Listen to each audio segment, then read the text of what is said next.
ત્વમેવ સર્વમ મમ રંગદેવ. નારેશ્વરના નાથ શ્રી રંગઅવધૂત મહારાજે પરમહંસ પરિવ્રાજકાચાર્ય શ્રીમદ વાસુદેવાનંદ સરસ્વતી સ્વામી મહારાજના આદેશ અને આશીર્વાદથી શ્રી ગુરુલીલામૃત ગ્રંથની રચના કરી. વરદ અને ઔપાસનિક આ ગ્રંથને રંગબાળ શ્રી જગદીશાનંદજીએ સરળ અને સંક્ષિપ્ત ગદ્ય લેખન રૂપે વર્ષના દરેક દિવસ માટે એક પેજ તેમ 364 પેજમાં શ્રીરંગ બ્રહ્મરસાસ્વાદનું સર્વ ભક્તજનોને રસપાન કરાવ્યું છે. તે ક્રમમાં દરરોજ શ્રવણ કરીએ.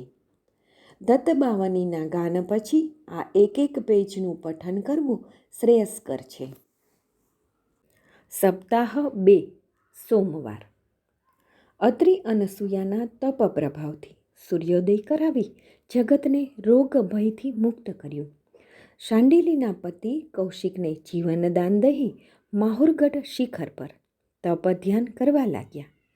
નિરંજને અલખજીને કહ્યું, હે અલખજી, પેલા માંડવ્યને શૂળી પર ચઢાવ્યું પછી શું થયું?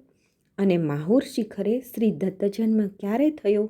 અને તે શ્રી દત્ત મહારાજ શ્રીની બાળલીલાનો આપ શ્રીની પરાવાણીથી બ્રહ્માનંદ કરાવો. અલખજીએ માંડવ્યની વાત શરૂ કરી.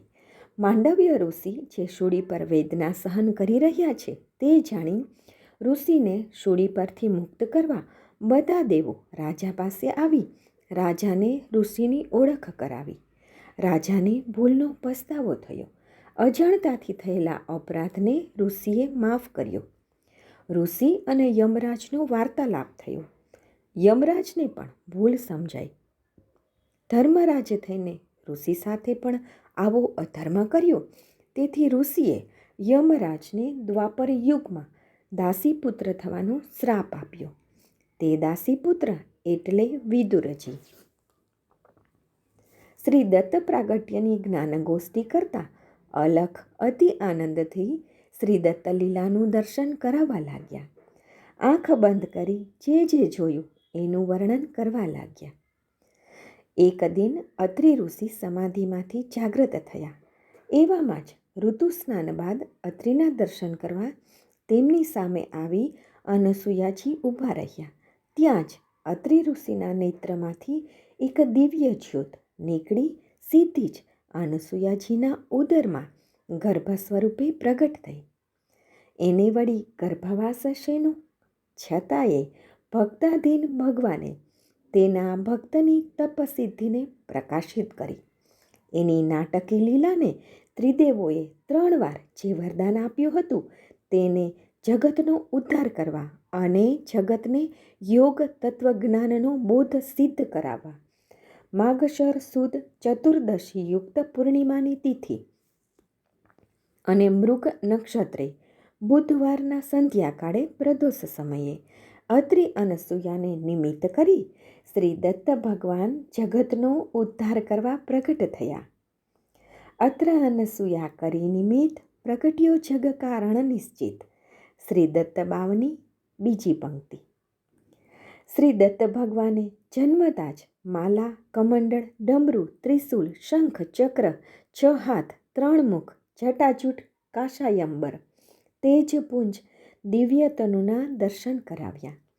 અનસૂયાએ પ્રભુને પ્રાર્થના કરી કે હે દેવ, આપ બાળરૂપ ધારણ કરી આપનું વરદાન પૂર્ણ કરો. ત્યાં જ ત્રિદેવ બાળરૂપે પ્રગટ થઈ પારણામાં ઝૂલવા લાગ્યા. બાળલીલાની અનુભૂતિ તો માં જ કરી શકે, જેના માટે શબ્દ વર્ણન નથી. છતાંય આ ત્રિદેવો બાળરૂપ સંસારીના માનવ બાળની જેમ મસ્તી કરે છે અને માને કરાવડાવે છે. તે નિત લીલા કરતા રહ્યા. ત્રણેયનો 12મા દિવસે નામકરણોત્સવ થયો. બ્રહ્મનો અંશ તે ચંદ્ર, વિષ્ણુનો અંશ તે શ્રી દત્ત અને મહાદેવનો અંશ એ દુર્વાસા. આમ 3 બાળકોનું નામકરણ થયું. જે દેવો આખા વિશ્વના જીવાત્માને કર્મના પારણે ઝુલાવે છે તે 3 દેવો બાળરૂપે અત્રિ અનસૂયાને ત્યાં પારણામાં ઝૂલીને બ્રહ્માનંદીને લહેરોમાં લહેરાવે છે.